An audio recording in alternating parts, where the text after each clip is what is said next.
කැලණි ගඟේ දියකිඳුරිය වශයෙන් කිරුළු පැළඳී දක්ෂ පිහිනුම් ශූරියක වන සේදවත්තේ කොටුවිල පදිංචිව සිටි ඖෂධී ව්‍යාමා තරුණිය නිවසේ සිදු වූ හදිසි අනතුරක් හේතුවෙන් මරණයට පත්වී ඇතැයි පොලිසිය පවසනවා. තරුණිය පසුගිය 10 වෙනිදා මෙම සිද්ධියට පත්වී ඇති අතර ඉන්පසුව කොළඹ ජාතික රෝහලට ගෙන ගොස් තිබෙනවා. වෛද්‍යවරුන් පවසා ඇත්තේ ඇය මෙම අනතුරින් පසුව මිය ගොස් ඇති බවටයි. කොළඹ විශාඛා විද්‍යාලයෙන් අධ්‍යාපනය ලැබූ ඇය 19 වියේ පසු වුණා.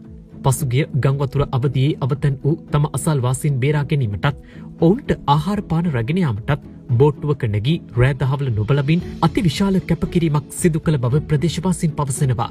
ඖෂධී පිහිනුම් පුරුදු වූයේ වයස අවුරුදු 3 සිටයි. ඒ තම නිවස ඉදිරිපිටින් ගලා බසින කැලණි ගඟෙන් නොව සුගතතාස ක්‍රීඩාංගණයේ පිහිනුම් තටාකයකයි. ඇය කුඩා කාලයේ කිසි දිනක කැලණි ගඟට බැසනු මැත.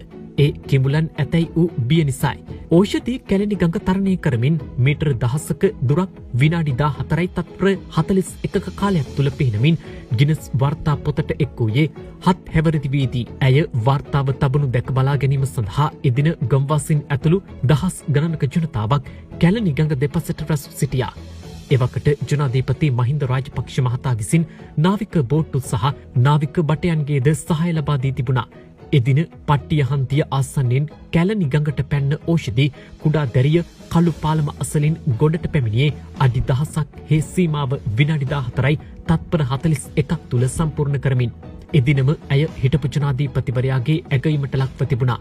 ඖෂධී මෑතක සිට රෝගී තත්වෙන් පෙළමින් සිට ඇති අතර ඇය සිය දිවි නසාගත්තේ යයිද පරීක්ෂණ පවත්වනවා. මියගිය ඖෂධී ව්‍යාමා තරුණියගේ ශරීර කොටස් කොළඹ වෛද්‍ය විද්‍යාලයට බාර දුන් බව ඇයගේ පවුලේ ප්‍රකාශකයෙක් පවසනවා. මියගිය තරුණියගේ මරණය පරීක්ෂණය කොළඹ ජාතික රෝහලේදී සිදු කරුණා. වෙල්ලම්පිටිය පොලිසිය මේ සම්බන්ධයෙන් පරීක්ෂණ පවත්වනවා.